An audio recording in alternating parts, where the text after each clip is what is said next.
Welcome back to another technical deep dive here in the Debug Zone. Today we're tackling a big question and breaking it down with insights from other users. Hopefully this clears up some misconceptions and helps you get the answer you need. So buckle up, stay a little curious, and let's jump right in.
And that's a wrap.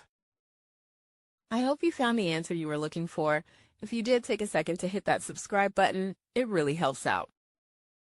And let me know in the comments which solution worked best for you. See you next time in the Debug Zone.